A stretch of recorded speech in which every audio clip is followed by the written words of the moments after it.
Hallelujah, price lord. ನಮ್ಮ ಕರ್ತನಾದ ಯೇಸು ಕ್ರಿಸ್ತನ ನಾಮದಲ್ಲಿ ನಮ್ಮೆಲ್ಲ ಸಹೋದರ ಸಹೋದರಿಯರನ್ನ ವಂದಿಸ್ತೇವೆ.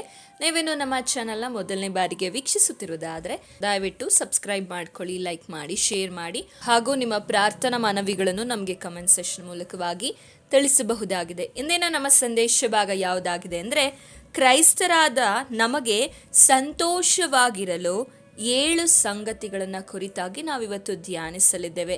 ಅನೇಕ ಸಂಗತಿಗಳಿದೆ, ಆದರೆ ನಾವಿವತ್ತು ಇಂದು ಧ್ಯಾನಿಸ್ತಾ ಇರುವಂಥ ಒಂದು ವಿಡಿಯೋದಲ್ಲಿ 7 ಸಂಗತಿಗಳನ್ನು ನಾವು ನೋಡಲಿದ್ದೇವೆ. ಈ ಸಂದೇಶವನ್ನು ಪ್ರಾರಂಭಿಸುವುದಕ್ಕಿಂತ ಮುಂಚೆ ಒಂದು ಚಿಕ್ಕ ಪ್ರಾರ್ಥನೆ. ಪರಿಶುದ್ಧನೂ ಅತ್ಯುನ್ನತನೂ ಆಗಿರುವ ತಂದೆಯಾದ ದೇವರೇ, ನಿಮ್ಮ ನಾಮಕ್ಕೆ ಸ್ತುತಿ ಸ್ತೋತ್ರ ಉಂಟಾಗಲಿ. ಕೊಟ್ಟಂಥ ಸಮಯಕ್ಕಾಗಿ ಸ್ತೋತ್ರ. ಈ ಸಂದೇಶವನ್ನು ಹೇಳುವಾಗ, ಮಾತನಾಡುವುದು ನಾನಲ್ಲ, ನನ್ನ ಸ್ವಂತ ಬುದ್ಧಿ ಜ್ಞಾನದಿಂದಲ್ಲ.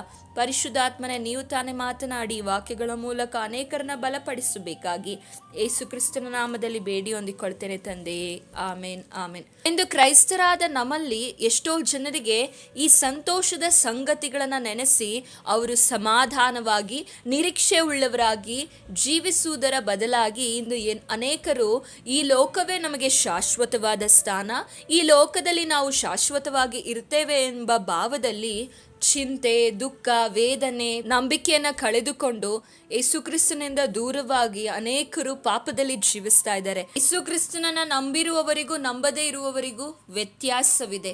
ಯೇಸುಕ್ರಿಸ್ತನನ್ನ ನಂಬುವವನಿಗೆ ನಿರೀಕ್ಷೆ, ಸಮಾಧಾನ, ಸಂತೋಷ ಹಾಗೂ ನಿತ್ಯ ಜೀವವು ಕೊಡಲ್ಪಡುವುದನ್ನು ನಾವು ಕಾಣಲ್ಪಡ್ತೇವೆ. ಪ್ರತಿಯೊಬ್ಬ ಮನುಷ್ಯನು ತನ್ನ ಜೀವಿತದಲ್ಲಿ ಅರ್ಥ ಮಾಡಿಕೊಳ್ಳಬೇಕಾದ ಮುಖ್ಯವಾದ ಸಂಗತಿ ಯಾವುದಂದ್ರೆ, 1 ಪೇತ್ರನು ಬರೆದ ಪತ್ರಿಕೆ 2ನೇ ಅಧ್ಯಾಯ 11ನೇ ವಚನವನ್ನು ಓದಿಕೊಳ್ಳೋಣ. ಮೊದಲನೇ ಭಾಗವನ್ನು ಮಾತ್ರ ಓದಿಕೊಳ್ಳಲಿದ್ದೇವೆ. ಪ್ರಿಯರೇ, ಪ್ರವಾಸಿಗಳು ಪರದೇಶಸ್ಥರು ಆಗಿರುವ ನಾವು ಯಾರಾಗಿದ್ದೇವೆ ಅಂದರೆ, ಈ ಲೋಕದಲ್ಲಿ ಪ್ರವಾಸಿಗಳು ಮತ್ತು ಪರದೇಶಸ್ಥರು. ಈ ಭೂಲೋಕದಲ್ಲಿ ನಾವು ಜೀವಿಸ್ತಾ ಇದ್ದೇವೆ. ಇದು ನಮಗೆ ಶಾಶ್ವತವಾದ ಲೋಕವಲ್ಲ. ಪ್ರತಿಯೊಬ್ಬ ಕ್ರೈಸ್ತನು ತನ್ನ ಜೀವಿತದಲ್ಲಿ ಈ ವಿಷಯವನ್ನು ಅರ್ಥ ಮಾಡಿಕೊಳ್ಳಬೇಕು. ನಮಗೆ ಈ ಲೋಕವು ಶಾಶ್ವತವಾದ ಸ್ಥಳವಲ್ಲ, ನಮಗೊಂದು ಶಾಶ್ವತವಾದ ಸ್ಥಳ ಇದೆ, ಅದೇ ಪರಲೋಕವಾಗಿದೆ. ಹಾಗಾದರೆ ಕ್ರೈಸ್ತಿಯರಾದಂಥ ನಾವುಗಳು ಯಾವ ವಿಷಯದಲ್ಲಿ ಸಂತೋಷವಾಗಿರಬೇಕು? ನಾವು ಅನೇಕ ಭಕ್ತರನ್ನ ಸತ್ಯವೇದದಲ್ಲಿ ಕಾಣಲ್ಪಡ್ತೇವೆ. 2 ತಿಮೋಥಿಯನಿಗೆ ಬರೆಯುವಾಗ 4ನೇ ಅಧ್ಯಾಯ 7-8ನೇ ವಚನವನ್ನು ನಾವು ಓದಿಕೊಳ್ಳೋಣ. ನನ್ನ ಓಟವನ್ನು ಕಡೆಗಾಣಿಸಿದ್ದೇನೆ, ಕ್ರಿಸ್ತ ನಂಬಿಕೆಯನ್ನು ಕಾಪಾಡಿಕೊಂಡಿದ್ದೇನೆ, ನೀತಿವಂತನಿಗೆ ದೊರೆಯುವ ಜಯಮಾಲೆಯು ಮುಂದೆ ನನಗೆ ಸಿದ್ಧವಾಗಿದೆ. ಅದನ್ನು ನೀತಿಯುಳ್ಳ ನ್ಯಾಯಾಧಿಪತಿಯಾಗಿರುವ ಕರ್ತನು ಆ ದಿನದಲ್ಲಿ ನನಗೆ ಕೊಡುವನು. ನನಗೆ ಮಾತ್ರವಲ್ಲದೆ ತನ್ನ ಪ್ರತ್ಯಕ್ಷತೆಯನ್ನು ಪ್ರೀತಿಸುವವರೆಲ್ಲರಿಗೂ ಕೊಡುವನು. ಇಲ್ಲಿ ಪೌಲನು ತಿಳಿಯಪಡಿಸುವುದೇನೆಂದರೆ, ಈ ಓಟವನ್ನು ನಾನು ಮುಗಿಸಿದ್ದೇನೆ, ಆದರೆ ನನಗೆ ಸಂತೋಷವೇನೆಂದರೆ, ನನಗೆ ಮುಂದೆ ನಾನು ಓಡಿದಂತಹ ಈ ಒಂದು ಓಟಕ್ಕೆ, ನಾನು ಕಾಪಾಡಿಕೊಂಡಂಥ ಕ್ರಿಸ್ತ ನಂಬಿಕೆಗೆ ನನಗೆ ಜಯಮಾಲೆಯು ಮುಂದೆ ದೊರೆಯುತ್ತದೆ ಎಂದು ಇಲ್ಲಿ ಆತನು ಸಂತೋಷ ಪಡುವುದನ್ನು ಕಾಣಲ್ಪಡ್ತೇವೆ. ಕ್ರಿಸ್ತನು ಸಹ ಯಾಕೆ ಶಿಲುಬೆಯ ಮರಣವನ್ನು ಅಲಕ್ಷ್ಯ ಮಾಡಿದನೆಂದರೆ, ಇಬ್ರಿಯರಿಗೆ ಬರೆದ ಪತ್ರಿಕೆ 12ನೇ ಅಧ್ಯಾಯದಲ್ಲಿ ನಾವು ಕೊನೆಯ ವಚನವನ್ನು ಓದಿಕೊಳ್ಳುವುದಾದರೆ, ಆತನು ತನ್ನ ಮುಂದೆ ಇಟ್ಟಿದ್ದ ಸಂತೋಷಕ್ಕೋಸ್ಕರ ಅವಮಾನವನ್ನು ಅಲಕ್ಷ್ಯ ಮಾಡಿ ಶಿಲುಬೆಯ ಮರಣವನ್ನು ಸಹಿಸಿಕೊಂಡು ದೇವರ ಸಿಂಹಾಸನದ ಬಲಗಡೆಯಲ್ಲಿ ಆಸೀನರೂಢನಾಗಿದ್ದಾನೆ. ಯಾವುದಕ್ಕಾಗಿ ಅಲಕ್ಷ್ಯ ಮಾಡಿಕೊಂಡನಂದ್ರೆ, ಮುಂದಿರುವ ಸಂತೋಷ. ಹಾಗಾದರೆ ಕ್ರೈಸ್ತಿಯ ಜೀವಿತದಲ್ಲಿ ಮುಂದೆ ನಮಗೊಂದು ಸಂತೋಷವಿದೆ ಎಂಬ ನಿರೀಕ್ಷೆಯಲ್ಲಿ ನಾವು ಯಾವಾಗಲೂ ಜೀವಿಸುವವರಾಗಬೇಕು. ಅನೇಕರು ಈ ಲೋಕದ ಪ್ರಯಾಸ, ಕಷ್ಟ, ವೇದನೆಗಳಲ್ಲಿಯೇ ತಮ್ಮ ಜೀವಿತವನ್ನ ಚಿಂತೆಯಲ್ಲಿಯೇ, ವೇದನೆಯಲ್ಲಿಯೇ, ಕಷ್ಟಗಳಲ್ಲಿಯೇ, ನಾನು ಮನೆ ಕಟ್ಟಲಿಲ್ಲ, ನಾನು ಆಸ್ತಿ ಮಾಡಿಲ್ಲ, ನಾನು ಆ ಕಾರ್ಯ ಮಾಡಿಲ್ಲ ಎಂಬ ಚಿಂತನೆಗಳಲ್ಲಿಯೇ ತಮ್ಮ ಜೀವಿತವನ್ನು ಮುಗಿಸ್ತಾರೆ. ಆದರೆ ಕ್ರೈಸ್ತರಾದಂಥ ನಮಗೆ ಈ ಲೋಕ ಶಾಶ್ವತವಾದ ಲೋಕವಲ್ಲ, ನಮಗೊಂದು ಮುಂದೆ ಬಿರುದಿದೆ. ಅದಕ್ಕೋಸ್ಕರವಾಗಿ ನಾವು ಸಂತೋಷವುಳ್ಳವರಾಗಬೇಕು. ಕ್ರಿಸ್ತನು ಶಿಲುಬೆಯ ಮರಣವನ್ನು ಯಾಕೆ ಸಹಿಸಿಕೊಂಡು ಇದ್ದನು ಅಂದರೆ, ತನಗೆ ಮುಂದಿರುವಂತಹ ಸಂತೋಷಕ್ಕೋಸ್ಕರ ಆತನು ಸಹಿಸಿಕೊಂಡಿದ್ದನು. ಅದೇ ರೀತಿಯಾಗಿ ನನಗೆ, ನಿಮಗೆ, ನಮಗೊಂದು ಮುಂದೆ ಸಂತೋಷವಿದೆ. ಆದ ಕಾರಣ ನಾವು ಈ ಲೋಕದಲ್ಲಿ ಪ್ರಯಾಣಿಕರಾಗಿದ್ದೇವೆ. ಈ ಪ್ರಯಾಣದಲ್ಲಿ ಅನೇಕ ತಗ್ಗುಗಳು, ಅನೇಕ ವಿಧವಾದಂತಹ ಹೋರಾಟಗಳು ನಮಗೆ ಬರುವಾಗ ನಾವು ಕ್ರಿಸ್ತನನ್ನ ಮುಂದಿಟ್ಟುಕೊಂಡು ಆ ಸಂತೋಷವನ್ನು ನೆನೆಸಿಕೊಂಡು ಈ ಲೋಕದಲ್ಲಿ ಬರುವಂಥ ಕಷ್ಟಗಳನ್ನು ಸಹಿಸುವುದಾದರೆ, ಪೌಲನು ಹೇಳುವ ಹಾಗೆ ನಾವು ಜಯಮಾಲೆಯನ್ನು ಹೊಂದಲಿಕ್ಕೆ ಸಾಧ್ಯವಾಗ್ತದೆ. ಹಾಗಾದ್ರೆ ಒಬ್ಬ ಕ್ರೈಸ್ತನಿಗೆ ಮೊದಲನೇದಾಗಿ ಸಂತೋಷ ಪಡುವಂತ ವಿಷಯ ಯಾವುದಾಗಿದೆ ಅಂದ್ರೆ, ಲೂಕನು ಬರೆದ ಸುವಾರ್ತೆ 10ನೇ ಅಧ್ಯಾಯ 20ನೇ ವಚನವನ್ನು ನಾವು ಓದಿಕೊಳ್ಳೋಣ. ಆದರೂ ದೆವ್ವಗಳು ನಮಗೆ ಅಧೀನವಾಗಿದೆ ಎಂದು ಸಂತೋಷ ಪಡದೆ ನಮ್ಮ ಹೆಸರುಗಳು ಪರಲೋಕದಲ್ಲಿ ಬರೆದಿರುತ್ತದೆ ಎಂದು ಸಂತೋಷ ಪಡಿರಿ ಎಂಬುದಾಗಿ ಹೇಳಿದನು. ಹಾಗಾದ್ರೆ ನಾವು ಯಾವುದಕ್ಕಾಗಿ ಸಂತೋಷ ಪಡಬೇಕು? ದೆವ್ವಗಳು ನಮಗೆ ಅಧೀನವಾಗ್ತದೆ. ಇವತ್ತು ಅನೇಕರಿಗೆ ನೋಡುವುದಾದರೆ ನಮಗೆ ದೆವ್ವಗಳು ಅಧೀನವಾಗ್ತದೆ, ನಾವು ಪ್ರಾರ್ಥಿಸುವಾಗ ಅನೇಕರಿಗೆ ಬಿಡುಗಡೆ ಉಂಟಾಗ್ತದೆ. ನಾನಿಲ್ಲಿ ಈ ಮಾತನ್ನ ಹೇಳ್ತಾ ಇಲ್ಲ, ಯೇಸು ಸ್ವಾಮಿಯೇ ಸ್ವತಃ ಹೇಳ್ತಾ ಇದ್ದಾರೆ, ದೆವ್ವಗಳು ನಮಗೆ ಅಧೀನವಾಗ್ತದೆ ಎಂದು ಸಂತೋಷ ಪಡದೆ ನಮ್ಮ ಹೆಸರುಗಳು ಪರಲೋಕದಲ್ಲಿ ಬರೆದಿರುತ್ತದೆ ಎಂದು ನಾವು ಸಂತೋಷ ಪಡಬೇಕು. ಪ್ರತಿನಿತ್ಯ ಒಬ್ಬ ಕ್ರೈಸ್ತಿಯ ಜೀವಿತದಲ್ಲಿ ಈ ಸಂತೋಷ ಇರಬೇಕು, ಈ ನಿರೀಕ್ಷೆ ಅವರ ಜೀವಿತದಲ್ಲಿ ಇಟ್ಟುಕೊಳ್ಳಬೇಕು. ನನ್ನ ಹೆಸರು ಪರಲೋಕದಲ್ಲಿ ಬರೆದಿದೆ ಎಂದು ಸಂತೋಷವುಳ್ಳವರಾಗಬೇಕು. ಈ ಲೋಕದಲ್ಲಿ ಅನೇಕ ಪ್ರಯಾಸಗಳು, ಈ ಲೋಕದಲ್ಲಿ ನಿಮ್ಮನ್ನು ಅನೇಕರು ನಿಂದಿಸಬಹುದು, ಅನೇಕರು ಕೇವಲವಾಗಿ ಕಾಣಬಹುದು. ಆದರೆ ನಿಮ್ಮ ಹೆಸರು ಪರಲೋಕದಲ್ಲಿ ಬರೆದಿರುವುದೇ ಎಂಬ ಒಂದು ಸಂತೋಷ ನಿಮ್ಮ ಮನಸ್ಸಿನಲ್ಲಿ ಇರುವಾಗ ಈ ಲೋಕದ ಯಾವ ಕಷ್ಟಗಳು ನಿಮ್ಮನ್ನ ಬಾಧಿಸಲು ಸಾಧ್ಯವಿಲ್ಲ. ಯೇಸು ಸ್ವಾಮಿಗೆ ಈ ಲೋಕದ ಕಷ್ಟಗಳು ಯಾಕೆ ಬಾಧಿಸಲಿಲ್ಲ ಅಂದ್ರೆ, ತನ್ನ ಮುಂದಿದ್ದಂತ ಸಂತೋಷವನ್ನ ನೆನೆಸಿಕೊಂಡು, ಆ ಸಂತೋಷ ಏನಾಗಿದೆ ಅಂದ್ರೆ ದೇವರ ಬಲಗಡೆಯಲ್ಲಿ ಇರುವ ಸಿಂಹಾಸನದಲ್ಲಿ ಆಸನರೂಢನಾಗಿದ್ದಾನೆ ಎಂದು ವಾಕ್ಯವು ನಮಗೆ ತಿಳಿಯಪಡಿಸ್ತದೆ. ಹಾಗಾಗಿ ಒಬ್ಬ ಕ್ರೈಸ್ತಿಯ ಜೀವಿತದಲ್ಲಿ ನಮಗೆ ಮೊದಲನೇದಾಗಿ ಇರಬೇಕಾದಂಥ ನಿರೀಕ್ಷೆ, ನಂಬಿಕೆ, ಸಂತೋಷ ಏನಂದ್ರೆ ನಮ್ಮ ಹೆಸರುಗಳು ಪರಲೋಕ ರಾಜ್ಯದಲ್ಲಿ ಬರೆದಿದೆ ಎಂದು ನಾವು ಸಂತೋಷವುಳ್ಳವರಾಗಿರಬೇಕು. ಹಾಗೆ ನಾವು ಎರಡನೇದಾಗಿ ನೋಡುವುದಾದರೆ, ನಾವು ಪಡೆದಿರುವಂಥ ದೀಕ್ಷಾ ಸ್ನಾನಕ್ಕಾಗಿ ನಾವು ಸಂತೋಷವುಳ್ಳವರಾಗಬೇಕು. ಇಂದು ಅನೇಕ ಜನರು ಭೂಲೋಕದಲ್ಲಿದ್ದಾರೆ, ಆದರೆ ನಮಗಿಂತ ಭಕ್ತಿವಂತರು, ನಮಗಿಂತ ಜ್ಞಾನಿಗಳು, ನಮಗಿಂತ ದೇವರನ್ನ ಪ್ರೀತಿಸುವವರು ಅಧಿಕವಾಗಿ ಇದ್ದಾಗಿಯೂ ಸಹ ನನ್ನನ್ನು ನಿಮ್ಮನ್ನ ಆರಿಸಿಕೊಂಡಿದ್ದಾರೆ ಅಂದರೆ ಅದಕ್ಕೆ ನಾವು ಯಾವಾಗಲೂ ಸಂತೋಷ ಪಡುವವರಾಗಬೇಕು. ಯಾಕೆಂದ್ರೆ ಯಾರಿಗೆ ಯೆಹೋವನು ದೇವರಾಗಿರುತ್ತಾರೋ ಅಂಥವರು ಭಾಗ್ಯವಂತರು, ಅಂಥವರು ಧನ್ಯರಾಗಿರ್ತಾರೆ, ಭಾಗ್ಯವಂತರು ಆಶೀರ್ವದಿಸಲ್ಪಟ್ಟವರಾಗಿರ್ತಾರೆ ಎಂದು ಕೀರ್ತನೆಗಳಲ್ಲಿ ಬರೆಯಲ್ಪಟ್ಟಿರುವುದನ್ನು ನಾವು ಕಾಣಲ್ಪಡ್ತೇವೆ. ಹಾಗಾದರೆ ಆ ರಕ್ಷಣೆಯು, ಆ ಒಂದು ಭಾಗ್ಯವಂತರು ಎಂದು ನಾನು ನೀವು ಆಗಿದ್ದೇವೆ. ಅದಕ್ಕಾಗಿ ನಾವು ಯಾವಾಗಲೂ ಸಂತೋಷ ಪಡಬೇಕು. ಸತ್ಯ ದೇವರನ್ನ ಆರಾಧಿಸ್ತಾ ಇದ್ದೇವೆ, ಜೀವ ಸ್ವರೂಪನನ್ನ ನಂಬಿಕೊಂಡಿದ್ದೇವೆ, ಜೀವ ಸ್ವರೂಪನನ್ನ ಆಶ್ರಯಿಸಿಕೊಂಡವರಾದ ನಾವು ದೇವರು ನಮಗೆ ಕೊಟ್ಟಿರುವಂತಹ ದೀಕ್ಷಾ ಸ್ನಾನದ ಕುರಿತಾಗಿ ನಾವು ಸಂತೋಷವುಳ್ಳವರಾಗ. ಅಪೊಸ್ತಲರ ಕೃತ್ಯ 8ನೇ ಅಧ್ಯಾಯ 39ನೇ ವಚನವನ್ನು ಓದಿಕೊಳ್ಳುವುದಾದರೆ ಅಲ್ಲಿ ಹೀಗೆ ಬರೆಯಲ್ಪಟ್ಟಿದೆ, ಅವರು ನೀರನ್ನು ಬಿಟ್ಟು ಮೇಲಕ್ಕೆ ಬಂದಾಗ ಕರ್ತನ ಆತ್ಮ ಫಿಲಿಪ್ಪನನ್ನು ಎತ್ತುಕೊಂಡು ಹೋಗಲಾಗಿ ಕಂಚುಕಿಯು ಸಂತೋಷವುಳ್ಳವನಾಗಿ ತನ್ನ ದಾರಿಯನ್ನು ಹಿಡಿದು ಅವನನ್ನು ಕಾಣಲೇ ಇಲ್ಲ. ಇಲ್ಲಿ ಫಿಲಿಪ್ಪನು ಒಬ್ಬ ಕಂಚುಕಿಗೆ ದೇವರ ಸುವಾರ್ತೆ ಹೇಳಿ ದೀಕ್ಷಾಸ್ನಾನವನ್ನು ಕೊಡುವುದನ್ನು ನಾವು ಕಾಣಲ್ಪಡ್ತೇವೆ. ಆ ಸುವಾರ್ತೆಯನ್ನು ಕೇಳಿದಂತಹ ಕಂಚುಕಿಯು ದೀಕ್ಷಾಸ್ನಾನವನ್ನು ತೆಗೆದುಕೊಂಡ ಮೇಲೆ ಅವನು ಸಂತೋಷವುಳ್ಳವನಾಗಿದ್ದಾನೆ. ಈ ಸಂತೋಷ ಬರೀ ನಾವು ಆ ಕ್ಷಣದಲ್ಲಿ ಮಾತ್ರ ಅನುಭವಿಸುವಂಥದ್ದಲ್ಲ, ಜೀವಮಾನವೆಲ್ಲ ನಾವು ಈ ಸಂತೋಷವನ್ನು ನಾವು ಯಾವಾಗಲೂ ನಮ್ಮ ಜೀವಿತದಲ್ಲಿ ಅನುಭವಿಸಬೇಕು, ಅದನ್ನು ನಾವು ನೆನಪಿಸಿಕೊಳ್ಳಬೇಕು. ಯಾಕೆಂದರೆ ದೇವರು ಕೊಟ್ಟಂಥ ರಕ್ಷಣೆಯು ಅದು ವಿಶೇಷವಾದದ್ದು, ಎಲ್ಲರಿಗೂ ಕೊಡಲ್ಪಟ್ಟಿಲ್ಲ. ಆದರೆ ನನ್ನನ್ನು ನಿಮ್ಮನ್ನು ಆರಿಸಿಕೊಂಡಿದ್ದಾರೆ ಅಂದರೆ ನಾವು ಯಾವಾಗಲೂ ಸಂತೋಷವುಳ್ಳವರಾಗಬೇಕು. ಅನೇಕ ಸಲ ನಾವು ಹೇಳ್ತೇವೆ, ದೇವರು ನಮಗೆ ಏನು ಮಾಡಿದ್ದಾರೆ ಎಂದು ನಾವು ಕೃತಜ್ಞತೆಯನ್ನು ಸಲ್ಲಿಸಬೇಕು, ಯಾಕೆ ಪ್ರಾರ್ಥನೆಯನ್ನು ಮಾಡಬೇಕೆಂದು ಅನೇಕರು ಕೇಳ್ತೀರಾ.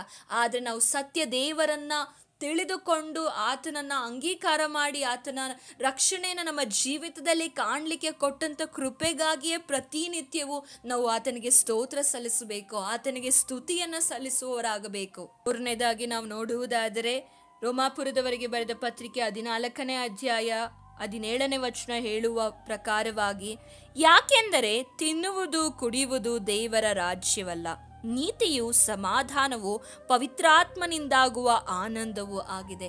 ಹಾಗಾದರೆ ಮೂರನೇದಾಗಿ ನಾವು ಯಾವುದಕ್ಕಾಗಿ ಸಂತೋಷವುಳ್ಳವರಾಗಬೇಕಂದ್ರೆ ನಾವು ಪವಿತ್ರಾತ್ಮನನ್ನ ಹೊಂದಿರುವುದಕ್ಕಾಗಿ ನಾವು ಸಂತೋಷ ಪಡಬೇಕು. ಈ ಅನೇಕರ ಜೀವಿತದಲ್ಲಿ ಹಣ ಇರ್ತದೆ, ಫೇಮ್ ಇರ್ತದೆ, ನೇಮ್ ಇರ್ತದೆ, ತುಂಬ ಫೇಮಸ್ ಆಗಿರ್ತಾರೆ. ಹಾಗೆ ಅವರ ಬಳಿಯಲ್ಲಿ ಬೇಕಾದ ಎಲ್ಲ ವಸ್ತುಗಳು, ಅವರ ಇಷ್ಟ ವಸ್ತುಗಳಿರ್ತದೆ. ಆದರೆ ಅವರ ಜೀವಿತದಲ್ಲಿ ಒಂದು ಆನಂದ ಇರೋದಿಲ್ಲ, ಅವರ ಜೀವಿತದಲ್ಲಿ ಒಂದು ಸಮಾಧಾನ ಇರೋದಿಲ್ಲ. ಯಾಕೆಂದರೆ ಈ ಲೋಕದ ಐಶ್ವರ್ಯ, ಆಸ್ತಿ, ಪದವಿ, ಪೊಸಿಷನ್ಗಳು ಕೊಡಲಿಕ್ಕೆ ಆಗದೇ ಇರುವಂಥ ಆನಂದವು ಕೊಡುವುದು ಯಾರಂದರೆ ಪರಿಶುದ್ಧಾತ್ಮನಿಂದ ಉಂಟಾಗುವಂಥ ಆನಂದ. ಎಷ್ಟೋ ಜನರು ಆ ಹೊತ್ತಿಗೆ ದುಡಿದು ಆ ಹೊತ್ತಿಗೆ ತಿಂತಾ ಇರ್ತಾರೆ, ಆದರೆ ಅವರ ಜೀವಿತದಲ್ಲಿ ಆನಂದ ಇರ್ತದೆ. ಯಾಕೆ ಅಂದರೆ ಅವರಲ್ಲಿ ಪರಿಶುದ್ಧ ಆತ್ಮನಿಂದ ಉಂಟಾಗುವಂಥ ಆನಂದ. ಇವತ್ತು ನೀವು ಆ ಆನಂದವನ್ನು ಹೊಂದಿರುವುದಕ್ಕಾಗಿ ನೀವು ದೇವರಿಗೆ ಸ್ತೋತ್ರ ಸಲ್ಲಿಸ್ರಿ. ಅನೇಕರು ನೀವು ನೆನೆಸ್ಕೊಳ್ಬೋದು, ನನ್ನ ಹತ್ರ ದುಡ್ಡಿಲ್ಲ, ನನ್ನ ಹತ್ರ ಮನೆ ಇಲ್ಲ, ನನಗೆ ಹಾಗೆ ಕಾರ್ ಇಲ್ಲ, ಹೀಗೆ ಇಲ್ಲ ಎಂದು ಕೊರಗುವುದನ್ನು ಬಿಟ್ಟು ಪರಿಶುದ್ಧಾತ್ಮನು, ನೀವು ಒಂದೊತ್ತು ಊಟ ಮಾಡಿ ನೆಮ್ಮದಿಯಾಗಿ ಮನೆಯಲ್ಲಿ ಮಲಗ್ತಾ ಇದ್ದೀರಾ ಅಂದರೆ ಅದು ಪರಿಶುದ್ಧ ಆತ್ಮನು ನಿಮಗೆ ಕೊಟ್ಟಿರುವಂಥ ಆನಂದವಾಗಿದೆ. ಅನೇಕ ಸಮಸ್ಯೆಗಳಲ್ಲಿ, ಅನೇಕ ಪ್ರಯಾಸಗಳಲ್ಲಿ, ಅನೇಕ ಹೋರಾಟಗಳಲ್ಲಿ ನಿಮ್ಮ ಸಂತೋಷವು ನಾಶವಾಗದೆ, ನೀವು ಸಮಾಧಾನವನ್ನು ಕೆಡಿಸಿಕೊಳ್ಳದೆ, ನೀವು ನೆಮ್ಮದಿಯಾಗಿ ಇರುವಂತೆ ಮಾಡಿದ ಯಾರಂದರೆ ಈ ಪರಿಶುದ್ಧಾತ್ಮನ ಆನಂದ. ಯಾವ ವ್ಯಕ್ತಿಯ ಜೀವಿತದಲ್ಲಿ ಪರಿಶುದ್ಧಾತ್ಮನ ಆನಂದ ಇರ್ತದೋ ಅಂಥ ವ್ಯಕ್ತಿಯ ಜೀವಿತದಲ್ಲಿ ಎಂಥ ಸಮಸ್ಯೆಗಳು ಬಂದರೂ, ತುಫಾನುಗಳು ಬಂದರೂ ಆ ಜೀವಿತದಲ್ಲಿ ಯಾವಾಗಲೂ ಆನಂದವೂ ಇರ್ತದೆ. ಈ ಆನಂದಕ್ಕಾಗಿ, ಈ ಒಂದು ಪರಿಶುದ್ಧಾತ್ಮನನ್ನು ಹೊಂದಿಕೊಂಡಿದ್ದಕ್ಕಾಗಿ ನಾವು ಯಾವಾಗಲೂ ಸಂತೋಷವುಳ್ಳವರಾಗಬೇಕು. 4ನೇದಾಗಿ ನಾವು ನೋಡುವುದಾದರೆ 1 ಪೇತ್ರನು ಬರೆದ ಪತ್ರಿಕೆ 4ನೇ ಅಧ್ಯಾಯ 13ರಿಂದ 16ನೇ ವಚನವನ್ನು ನಾವು ಓದಿಕೊಳ್ಳೋಣ.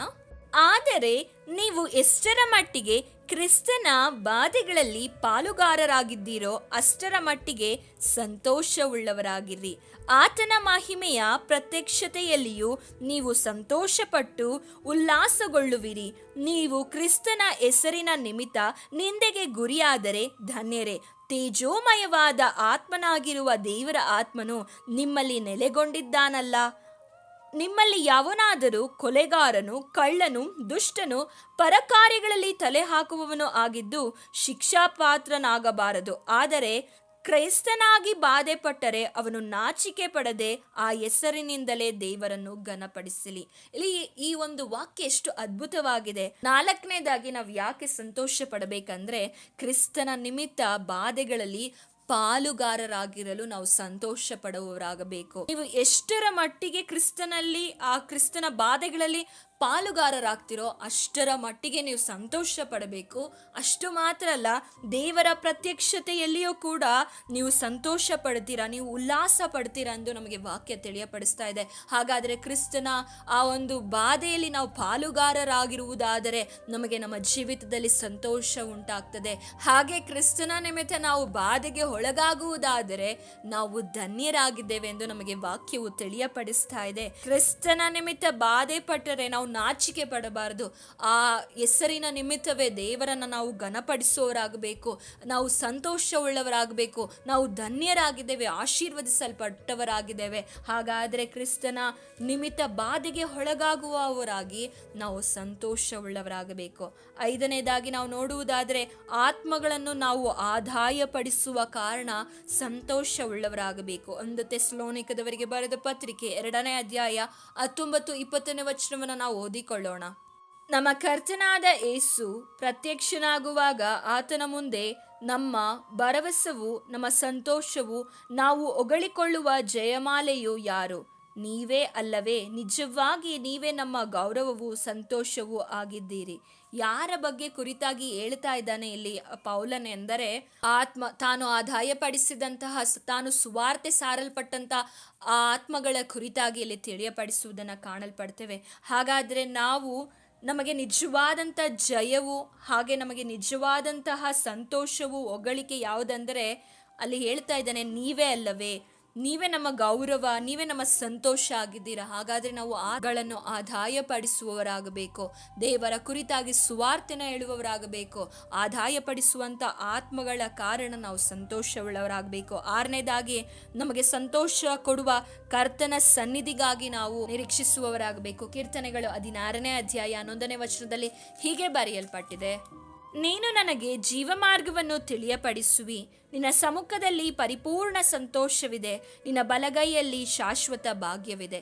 ಹಾಗಾದರೆ ನಮಗೆ ಸಂತೋಷ ಎಲ್ಲಿ ಸಿಗ್ತದೆ ಅಂದರೆ, ದೇವರ ಸನ್ನಿಧಿ ಕೊಡುವಂಥ ಸಂತೋಷ ಈ ಲೋಕದಲ್ಲಿ ನೀವು ಯಾವ ಒಂದು ಹಣವನ್ನು ವೆಚ್ಚ ಮಾಡಿ ನೀವು ನೋಡುವಂಥ ಟೂರಿಸ್ಟ್ ಪ್ಲೇಸ್ ಆಗಿರ್ಬೋದು ಅಥವಾ ಬೇಡವಾದಂಥ ಸ್ಥಳಗಳಾಗಿರ್ಬೋದು, ಅಲ್ಲಿ ಎಲ್ಲಿಯೂ ಸಿಗದಂಥ ಆನಂದ ಎಲ್ಲಿ ಸಿಗ್ತದೆ ಅಂದರೆ ದೇವರ ಸನ್ನಿಧಾನದಲ್ಲಿ ಸಿಗುವಂಥದ್ದಾಗಿದೆ. ಎಷ್ಟು ಜನರು ನೀವು ದೇವರ ಸನ್ನಿಧಿಯಲ್ಲಿ ಇಂದು ನಿಮ್ಮ ಸಮಯಗಳನ್ನು ಕಳೆಯುವವರಾಗಿದ್ದೀರಾ ಯೋಚಿಸಿರಿ. ಯಾಕೆಂದರೆ ದೇವರ ಸಮ್ಮುಖದಲ್ಲಿ ನಮಗೆ ಜೀವ ಮಾರ್ಗವು ತಿಳಿಯಪಡಿಸ್ತಾರೆ. ಹಾಗೆ ದೇವರ ಸಮ್ಮುಖದಲ್ಲಿ ನಮಗೆ ಪರಿಪೂರ್ಣವಾದ ಸಂತೋಷಕ್ಕಾಗಿ ಎಂದು ಅನೇಕರು ಅನೇಕ ವಿಧವಾಗಿ ಪ್ರಯತ್ನಗಳನ್ನು ಮಾಡ್ತಾ ಇದ್ದಾರೆ. ಅನೇಕರು ಜ್ಞಾನಗಳಲ್ಲಿ ಹಾಗೆ ಅನೇಕ ಸಂಗತಿಗಳನ್ನು ಸೈಕಾಲಜಿಕಲಿ ಅನೇಕ ಸಂಗತಿಗಳನ್ನು ಪ್ರಯತ್ನಿಸ್ತಾ ಇದ್ದಾರೆ. ಹಾಗೆ ಯೋಗಗಳನ್ನು ಅಭ್ಯಾಸ ಮಾಡುತ್ತಾ ಹೀಗೆ ಅನೇಕ ವಿಷಯಗಳಲ್ಲಿ ಪರಿಪೂರ್ಣವಾದ ಅವರ ಹೃದಯವು ಯಾವಾಗಲೂ ಶಾಂತಿಯಾಗಿರಬೇಕು, ಒಂದು ಪರಿಪೂರ್ಣವಾದ ಆನಂದಕ್ಕಾಗಿ ಇಂದು ಅನೇಕರು ಹಣದ ಹಿಂದೆ ಓಡ್ತಾ ಇದ್ದಾರೆ, ಅನೇಕರು ಬೇಡವಾದ ಸಂಬಂಧಗಳ ಹಿಂದೆ ಓಡ್ತಾ ಇದ್ದಾರೆ, ಇನ್ನು ಕೆಲವರು ಆಸ್ತಿಯ ಹಿಂದೆ ಓಡ್ತಾ ಇದ್ದಾರೆ, ಇನ್ನು ಕೆಲವರು ಪೊಸಿಷನ್ಗಾಗಿ ಅಂದರೆ ಸ್ಥಾನದ ಹಿಂದೆ ಓಡ್ತಾ ಇದ್ದಾರೆ. ಆದರೆ ಎಲ್ಲಿಯೂ ಸಿಗದ ಪರಿಪೂರ್ಣವಾದ ಸಂತೋಷ ದೇವರ ಸಮ್ಮುಖದಲ್ಲಿ ಮಾತ್ರ ಸಿಗಲಿಕ್ಕೆ ಸಾಧ್ಯವಿದೆ. ಸಹೋದರ ಸಹೋದರಿಯೇ, ಅದು ಯೇಸು ಕ್ರಿಸ್ತನ ಪಾದದಲ್ಲಿ ಮಾತ್ರ ನೀವು ಆ ಸಂತೋಷವನ್ನ ಕಾಣಲಿಕ್ಕೆ ಸಾಧ್ಯವಾಗ್ತದೆ. ಅದಕ್ಕೆ ಕೋರಹೀನರು ಹೀಗೆ ಹೇಳ್ತಾರೆ, ಕೀರ್ತನೆಗಳು 84ನೇ ಅಧ್ಯಾಯ 4ನೇ ವಚನದಲ್ಲಿ, ನಿನ್ನ ಮಂದಿರದಲ್ಲಿ ವಾಸಿಸುವವರು ಧನ್ಯರು, ಅವರು ನಿತ್ಯವೂ ನಿನ್ನನ್ನು ಕೀರ್ತಿಸುತ್ತಾ ಇರುವರು. ಹಾಗೆ 10ನೇ ವಚನವನ್ನು ಓದಿಕೊಳ್ಳೋಣ. ನಿನ್ನ ಆಲಯದ ಅಂಗಳಗಳಲ್ಲಿ ಕಳೆದ ಒಂದು ದಿನವು ಬೇರೆ 1000 ದಿನಕ್ಕಿಂತ ಉತ್ತಮವಾಗಿದೆ ಎಂದು ಇಲ್ಲಿ ನಾವು ಕಾಣಲ್ಪಡ್ತೇವೆ. ದುಷ್ಟರ ಗುಡಾರಗಳಲ್ಲಿ ವಾಸಿಸುವುದಕ್ಕಿಂತ ನನ್ನ ದೇವರ ಆಲಯದ ಬಾಗಿಲನ್ನ ಕಾಯ್ದುಕೊಂಡಿರುವುದೇ ಲೇಸು ಎಂದು ಇಲ್ಲಿ ಕೋರಹಿನನ ಮಕ್ಕಳು ಆಡುವುದನ್ನು ನಾವು ಕಾಣಲ್ಪಡ್ತೇವೆ. ಯಾಕೆ ಇವರು ಇಷ್ಟು ಒಂದು ವಿಧವಾಗಿ ವಿವರಿಸ್ತಾ ಇದ್ದಾರೆ ಅಂದರೆ, ದೇವರ ಸನ್ನಿಧಿ ಎಂದರೆ ಅವರಿಗೆ ಎಷ್ಟು ಪ್ರಿಯವಾಗಿತ್ತು, ಅಷ್ಟು ಇಷ್ಟವಾಗಿತ್ತು, ಅಷ್ಟು ಪ್ರಾಣವಾಗಿತ್ತು. ಕೋರಹೀನನ ಬಗ್ಗೆ ನಾವು ನೋಡುವುದಾದರೆ, ಮೋಶೆಯ ವಿರುದ್ಧವಾಗಿ ಗುಣಗುಟ್ಟಿ ದೇವರ ಕೋಪಕ್ಕೆ ಗುರಿಯಾಗಿ ಭೂಮಿಯು ಅವರನ್ನು ನುಂಗಲ್ಪಡುವುದನ್ನು ನಾವು ಓದ್ತೇವೆ. ಆದರೆ ಕೋರಹೀನನ ಮಕ್ಕಳು ಮಾತ್ರ ದುಷ್ಟರಾಗಿರಲಿಲ್ಲ. ಕೋರಹೀನನು ದುಷ್ಟನಾಗಿದ್ದನು, ಆದರೆ ಕೋರಹೀನನ ಮಕ್ಕಳು ದುಷ್ಟರಾಗಿರಲಿಲ್ಲ. ಆದರೆ ಜನರೆಲ್ಲರೂ ಕೋರಹೀನನ ಒಂದು ಸಲುವಾಗಿ ಅವರ ಮಕ್ಕಳನ್ನು ಸಹ ಬಹಿಷ್ಕಾರವಾಗ್ತಾರೆ. ಆ ಸಮಯದಲ್ಲಿ ಇವರಿಗೆ ದೇವರ ಸನ್ನಿಧಿಗೆ ಹೋಗ್ಲಿಕ್ಕೆ ಅವಕಾಶ ಆಗೋದಿಲ್ಲ. ಆ ಸಮಯದಲ್ಲಿ ದೇವರ ಆಲಯದಿಂದ ದೂರವಿರುವಂತಹ ಸಮಯಗಳಲ್ಲಿಯೇ ಈ ಒಂದು ಕೀರ್ತನೆಗಳನ್ನು ಅವರು ಬರೆದಿರುವಂಥದ್ದಾಗಿದೆ. ಆ ನಂತರವಾಗಿ ಅವರನ್ನು ಒಂದೊಂದೇ ಸ್ಥಾನಕ್ಕೆ ಜನರು ಬಿಡುವುದನ್ನು ಕಾಣಲ್ಪಡ್ತೇವೆ. ಮೊದಲನೇದಾಗಿ ಅವರು ಆಲಯದ ಸೆಕ್ಯೂರಿಟಿ ಗಾರ್ಡ್ ಆಗಿ, ಅಂದರೆ ಆಲಯವನ್ನು ಕಾಯುವಂತಹ ವಾಚ್ಮ್ಯಾನ್ ಆಗಿ ಮೊದಲು ಅವರಿಗೆ ಸ್ಥಾನವನ್ನು ಕೊಡ್ತಾರೆ. ನಂತರ ಹಾಗೆ ಅಂಗಳಕ್ಕೆ, ಹೀಗೆ ಒಂದೊಂದು ಸ್ಥಾನದಲ್ಲಿ ಅವರು ಪ್ರಮೋಷನ್ನ ಪಡೆದುಕೊಡ್ತಾ ಬರ್ತಾರೆ. ಆದರೆ ಈ ಸಮಯದಲ್ಲಿ ಅದನ್ನೇ ಅವರು ಹೇಳ್ತಾ ಇರುವುದು, ನಿನ್ನ ಆಲಯದ ಅಂಗಳದಲ್ಲಿ ಕಳೆದ ಒಂದು ದಿನ ಬೇರೆ 1000 ದಿನಕ್ಕಿಂತ ಉತ್ತಮವಾಗಿದೆ. ದುಷ್ಟರ ಗೂಡಾರ ಯಾವುದ್ರ ಬಗ್ಗೆ ಮಾತನಾಡ್ತಾ ಇದ್ದಾರೆ ಅಂದರೆ, ಅವರ ತಂದೆಯ ಮನೆಯ ಬಗ್ಗೆ ಹೇಳ್ತಾ ಇದ್ದಾರೆ. ದುಷ್ಟನ ಗೂಡಾರದಲ್ಲಿ ವಾಸಿಸೋದಕ್ಕಿಂತ ನಿನ್ನ ಆಲಯದ ಬಾಗಿಲನ್ನ ಕಾಯ್ದುಕೊಂಡಿರುವುದೇ ಲೇಸು. ನೋಡಿ, ಅವರು ಆ ದೇವರ ಸನ್ನಿಧಿಯನ್ನ, ಆ ದೇವರ ಆ ಪ್ರಸನ್ನತೆಯನ್ನ ಎಷ್ಟು ಅಮೂಲ್ಯವಾದದ್ದು, ಎಷ್ಟು ಗಾಂಭೀರ್ಯವಾದದ್ದು, ಎಷ್ಟು ಹಿತಕರವಾದದ್ದೆಂದು ತಮ್ಮ ಜೀವಿತದಲ್ಲಿ ಅವರದನ್ನ ಅಳವಡಿಸಿಕೊಂಡಿದ್ರು, ಅನುಭವಿಸಿದ್ರು. ದೇವರ ಸಮ್ಮುಖದಲ್ಲಿ ಪರಿಪೂರ್ಣವಾದ ಸಂತೋಷವಿದೆ ಎಂದು ಕೋರಹೀನನ ಮಕ್ಕಳು ಅರ್ಥ ಮಾಡಿಕೊಂಡಿದ್ದರು. ಇವತ್ತು ನಮ್ಮಲ್ಲಿಯೂ ಕೂಡ ಎಷ್ಟೋ ಜನರು ದೇವರ ಸನ್ನಿಧಿಯನ್ನ, ದೇವರ ಸಮ್ಮುಖವನ್ನ ತಾತ್ಸಾರ ಮಾಡ್ತಾ ಇದ್ದಾರೆ. ಈ ಒಂದು ಸಂಗತಿಗಳನ್ನೆಲ್ಲ ನೀವು ತಿಳಿದುಕೊಂಡು 84ನೇ ಕೀರ್ತನೆನ ಓದುವಾಗ ನಿಮಗೆ ಎಷ್ಟು ಆಶ್ಚರ್ಯಕರವಾಗಿ ಅನ್ನಿಸ್ತದೆ, ಎಷ್ಟು ಅದ್ಭುತಕರವಾಗಿ, ಅಲ್ಲಿ ಎಷ್ಟು ನೋವಲ್ಲಿ ಅವರು ಆ ಒಂದು ಆತುರತೆ, ಆ ಒಂದು ಕಾತುರತೆಯನ್ನು ನೀವು ಆ ಕೋರಹೀನನ ಮಕ್ಕಳಲ್ಲಿ ಕಾಣುವವರಾಗಿದ್ದೀರಾ. ಅದೇ ರೀತಿಯಾಗಿ ನಮ್ಮಲ್ಲಿಯೂ ಕೂಡ ಆ ಕಾತುರತೆ, ನಮ್ಮಲ್ಲಿಯೂ ಕೂಡ ಆ ಒಂದು ಆಸಕ್ತಿ ಉಳ್ಳವರಾಗಿ ನಾವಿರುವಾಗ ನಮಗೆ ಪರಿಪೂರ್ಣವಾದ ಒಂದು ಸಂತೋಷವು ನಮಗೆ ಲಭಿಸುವಂಥದ್ದಾಗಿದೆ. ಕಡೆಯದಾಗಿ ನಾವು ನೋಡುವುದಾದರೆ, ನಾವು ಯಾವುದಕ್ಕೆ ಸಂತೋಷವುಳ್ಳವರಾಗಬೇಕಂದ್ರೆ, ನಾವು ಮೊದಲನೇ ವಚನ ಓದಿದ ಪ್ರಕಾರ ನಾವು ಈ ಲೋಕದಲ್ಲಿ ಪ್ರವಾಸಿಗಳು ಪರದೇಶಸ್ಥರು ಆಗಿದ್ದೇವೆ. ಈ ಲೋಕವು ನಮಗೆ ಶಾಶ್ವತವಲ್ಲ. ನಾವು ತಿರುಗಿ ಎಲ್ಲಿಗೆ ಹೋಗಬೇಕಂದ್ರೆ ನಮ್ಮನ್ನು ಸೃಷ್ಟಿಸಿದ ಆತನು, ನಮ್ಮ ಸೃಷ್ಟಿಯ ಕರ್ತನ ಬಳಿ ನಾವು ಹೋಗಬೇಕು. ನಮ್ಮ ರಾಜ್ಯವು ಯಾವುದಾಗಿದೆ ಅಂದರೆ ಭೂಲೋಕವು ಅಲ್ಲ, ಪರಲೋಕವೇ ನಮಗೆ ಶಾಶ್ವತವಾದ ಸ್ಥಾನ ಆಗಿದೆ. ಅಲ್ಲಿದೆ ನನ್ನ ಮನೆ. ಇಲ್ಲಿ ನಾವು ಸುಮ್ಮನೆ, ಲಕ್ಷ ಕೋಟಿ ಕಟ್ಟಿದ ಮನೆ ಇಲ್ಲಿ ಎಲ್ಲ ಸುಮ್ಮನೆ ಎಂದು ಒಬ್ಬ ದೇವ ಸೇವಕರು ಒಂದು ಹಾಡನ್ನ ಬರೆದಿದ್ದಾರೆ. ಅಲ್ಲಿದೆ ನಮ್ಮ ಮನೆ, ಇಲ್ಲಿ ನಾವು ಸುಮ್ಮನೆ, ಲಕ್ಷ ಕೋಟಿ ಕಟ್ಟಿದ ಮನೆ ಇಲ್ಲಿ ಎಲ್ಲ ಸುಮ್ಮನೆ.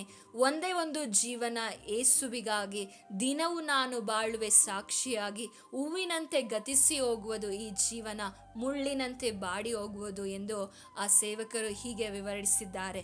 ಹಾಗೆ ನಮ್ಮ ಜೀವನ ಏನಾಗಿದೆ ಅಂದರೆ, ನಾವು ಇಲ್ಲಿ ಪರದೇಶಸ್ಥರು, ಪ್ರವಾಸಿಗಳಾಗಿದ್ದೇವೆ.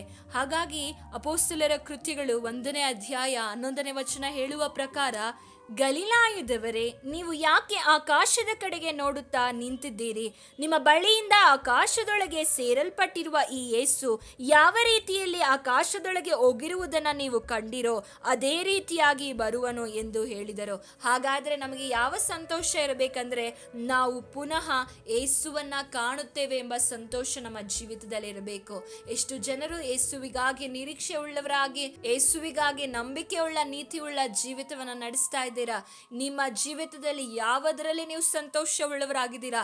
ಇವತ್ತು ನಾವು ಧ್ಯಾನಿಸಿದಂಥ ವಿಷಯಗಳಲ್ಲೋ ಅಥವಾ ಈ ಲೋಕದ ಸಂಬಂಧಪಟ್ಟಂಥ ವಿಷಯಗಳಲ್ಲಿ ಸಂತೋಷವುಳ್ಳವರಾಗಿದ್ದೀರೋ ಒಮ್ಮೆ ಯೋಚನೆ ಮಾಡಿ. ಇವತ್ತು ನಾವು ಧ್ಯಾನಿಸಿದಂಥ ಈ 7 ಸಂಗತಿಗಳು ನಮಗೆ ಶಾಶ್ವತವಾದ ಸಂತೋಷವನ್ನು ಉಂಟು ಮಾಡುವಂಥದ್ದಾಗಿದೆ. ಈ ಲೋಕದಲ್ಲಿರುವಂಥ ಸಂತೋಷ ನಮಗೆ ಅಲ್ಪ ಕಾಲವಾದ ಸಂತೋಷ, ತಾತ್ಕಾಲಿಕವಾದ ಸಂತೋಷ ಆಗಿದೆ. ಹಾಗಾಗಿ ದೇವರು ಈ ವಾಕ್ಯದ ಮೂಲಕ ನಿಮ್ಮನ್ನು ಆಶೀರ್ವದಿಸಲಿ.